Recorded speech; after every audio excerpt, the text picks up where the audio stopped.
Hello guys, welcome back to my YouTube channel Deo Insight Official. इस video में हम बात करेंगे यूजीसी नेट की जो परीक्षा हुई थी, जिस पर कोर्ट में सुनवाई होनी थी, उस पर कोर्ट का फैसला क्या रहा। तो सबसे पहले हम ये जानते हैं कि यूजीसी नेट की परीक्षा कैंसिल क्यों हुई। जिनको नहीं पता उनको बता देता हूँ कि यूजीसी नेट की परीक्षा में ऐसा संदेह था कि उसमें जो प्रश्न थे वो पहले ही लीक कर दिए गए थे। यानी पहले से ही काफ़ी लोगों को ये प्रश्न क्या आने वाले हैं वो पता था। इस संदेह के कारण एनटीए ने दोबारा से परीक्षा लेने की बात की और सीबीआई को ये केस सौंप दिया गया। सीबीआई ने कहा कि जब तक हम इस केस पे अपने काम नहीं कर लेते तब तक दोबारा से एनटीए परीक्षा नहीं करवाएगा।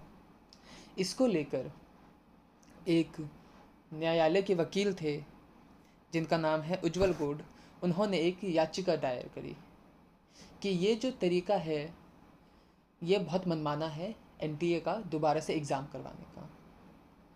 तो इसके ऊपर ही न्यायालय में सुनवाई होनी थी जो की नहीं गई, जिसको खारिज कर दिया गया। क्यों, यही हम जानते हैं इसके अंदर। तो जानते हैं कि इसके पीछे कारण क्या रहे। तो जो सबसे पहले प्रथम न्यायाधीश हैं डीवाई चंद्रचूड़, जो न्यायमूर्ति हैं जेबी पारदीवाला और न्यायमूर्ति मनोज मिश्रा की पीठ ने प्रश्न लीक होने पर यूजीसी नेट यानी राष्ट्रीय योग्यता परीक्षा रद्द करने के केंद्र सरकार के फैसले के खिलाफ याचिका पर विचार करने से सोमवार को इनकार कर दिया। क्यों, इनके पीछे उनके अपने कारण हैं। उन्होंने कहा है कि यह जो फैसला लिया गया है यह फैसला सारे गुण और दोषों को देख कर लिया गया है। उन गुण व दोषों को देखकर सुनाया गया है। अब वो गुण दोष क्या हैं, सबसे पहले ये जानना हमारे लिए अति आवश्यक हो जाता है। न्यायाधीश कहते हैं कि आप यहाँ पर क्यों आए हैं। न्यायाधीश उज्जवल गोड से कहते हैं कि आप यहाँ पर क्यों आए हैं।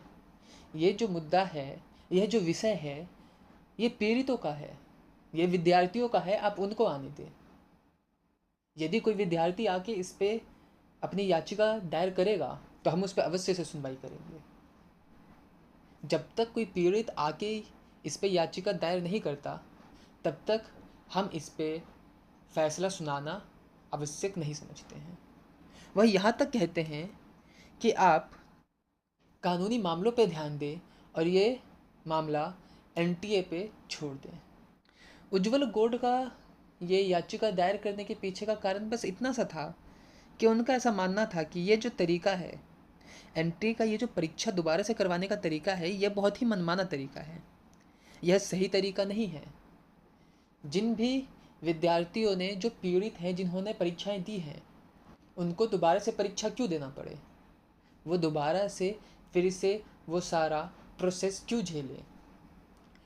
वो जो हो सकता है कि बहुत मुश्किलों से ट्रैवल करके आए हों, जिनका खर्चा हुआ है, जिनके पैसे लगे हैं, जिनके मेहनत लगी है, वो चीज़ें दोबारा से क्यों करें।